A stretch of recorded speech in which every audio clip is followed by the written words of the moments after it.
হিসাব বিজ্ঞান থেকে যারা পড়াশোনা করেছেন, সামনে যাদের ভাইবা পরীক্ষা রয়েছে, এই ভিডিওটি আপনাদের জন্য অত্যন্ত গুরুত্বপূর্ণ।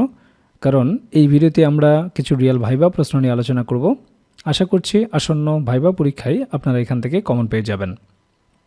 যেহেতু আপনি হিসাব বিজ্ঞান নিয়ে পড়াশোনা করেছেন, আপনাকে আপনার বিষয়ের জনক জিজ্ঞেস করবে, এটা একটা কমন বিষয়। তো প্রথম প্রশ্নই হতে পারে, আচ্ছা বলেন হিসাব বিজ্ঞানের জনককে। তো আপনারা জানেন হিসাব বিজ্ঞানের জনক হচ্ছেন ইতালীয় গণিতবিদ লুকা প্যাসিওলি। তিনি হচ্ছেন হিসাব বিজ্ঞানের জনক।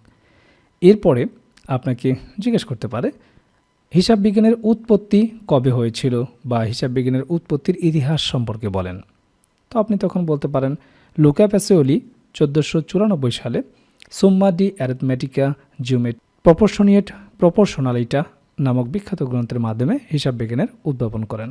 সংক্ষেপে স্মার্টলি হিসাব বিজ্ঞানের উৎপত্তির ইতিহাসটা আপনি বললেন। অথবা আপনাকে জিজ্ঞেস করতে পারে যে লুকা প্যাসিওলির বিখ্যাত সেই গ্রন্থের নাম বলেন। কাজেই এটা অবশ্যই আপনাদের মনে আছে, যেহেতু আপনি হিসাব বিজ্ঞান নিয়ে পড়াশোনা করেছেন। তখন আপনি এই লুকা প্যাসিওলির এই বিখ্যাত গ্রন্থের নামটি বলবেন। এরপরে আমরা প্রথম পর্বে যে প্রশ্নটি শেয়ার করেছিলাম তা হচ্ছে আপনাকে বলতে পারে একেবারে বেসিক থেকে একটা প্রশ্ন করে, how to calculate present value. উদাহরণ হিসেবে বলতে পারে, মনে করেন আজ থেকে 5 বছর পরে 5 লক্ষ টাকার প্রেজেন্ট ভ্যালু কীভাবে বের করবেন, মানে আপনার কাছ থেকে ফর্মুলাটা জানতে চাইতে পারেন। তো অবশ্যই এই ফর্মুলাটা আপনারা মনে রাখবেন। এগুলো কিন্তু সবগুলোই রিয়েল ভাইবা প্রশ্ন, কাজেই যে কোনো প্রশ্নই আপনাকে এখান থেকে জিজ্ঞেস করতে পারে। তখন আপনি বলবেন যে 5 লক্ষ গুণন 1 divide by 1 plus r to the power n. তো আপনারা জানেন যে এখানে আরটা কি এটাও জিজ্ঞেস করতে পারে, এখানে এনটা কি সেটাও জিজ্ঞেস করতে পারে। আর হচ্ছে রেট অফ ইন্টারেস্ট, আর এন হচ্ছে নাম্বারস অফ ইয়ার্স।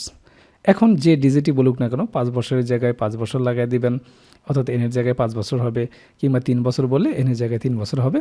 তার একটা হিসাব আপনারা বের করে দেবেন। যদি ফাইনাল রেজাল্টটা চাই সেক্ষেত্রে আপনারা ক্যালকুলেট করে, আর যদি ফর্মুলা জানতে চাই তাহলে জাস্ট এতটুকু বললেই হবে। আর যদি বলে এখানে আর কি এন কি, তাহলে তো বলবেন আর রেট অফ ইন্টারেস্ট, আর এন হচ্ছে নাম্বারস অফ ইয়ার্স।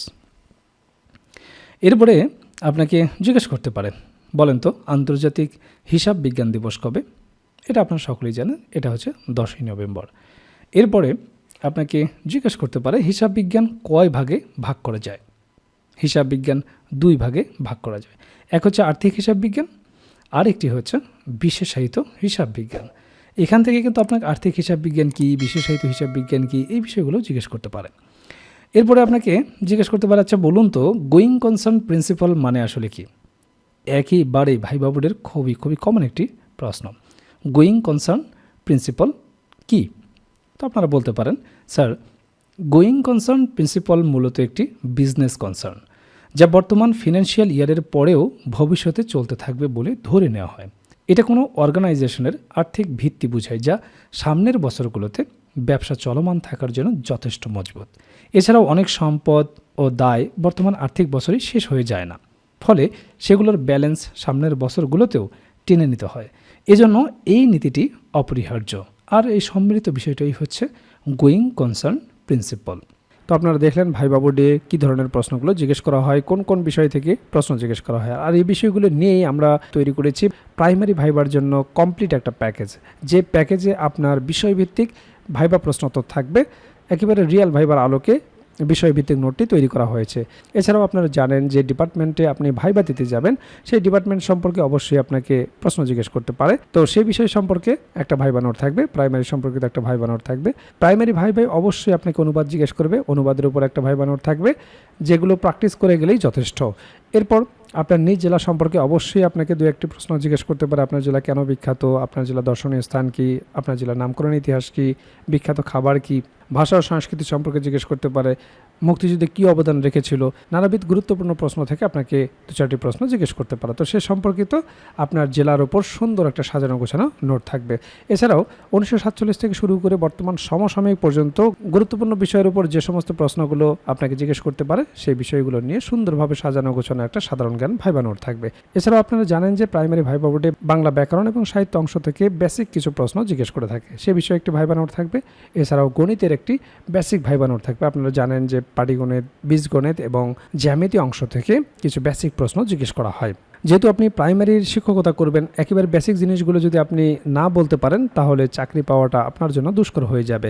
কাজেই ভাইবা পরীক্ষায় আপনি যত ভালো করবেন আপনার চাকরি পাওয়ার সম্ভাবনা তত বেড়ে যাবে। কাজেই যারা প্রাইমারি ভাইবার জন্য গুছিয়ে কার্যকর একটা প্রস্তুতি নিতে চান, আমাদের ভাইবা প্যাকেজটি দ্রুত সংগ্রহ করুন। ইতিমধ্যে অনেক প্রার্থী আমাদের কাছ থেকে ভাইবা প্রার্থী সংগ্রহ করেছেন, তারা প্রস্তুতি শুরু করে দিয়েছেন। এখনও যারা প্রস্তুতি গুছিয়ে নিতে পারেন না, স্ক্রিনে দেওয়া হোয়াটসঅ্যাপ নাম্বারে যোগাযোগ করে আমাদের কাছ থেকে প্রাইমারির এই ভাইবা প্যাকেজটি সংগ্রহ করতে পারেন। প্যাকেজটি আপনারা দুইভাবে নিতে পারবেন, আপনারা হার্ড কপি নিতে পারবেন কুরিয়ারের মাধ্যমে, এছাড়াও পিডিএফ প্যাকেজ আপনারা নিতে পারবেন। কাজেই দেরি না করে দ্রুত স্ক্রিনে দেওয়া হোয়াটসঅ্যাপ নাম্বারে যোগাযোগ করে প্যাকেজটি সংগ্রহ করুন।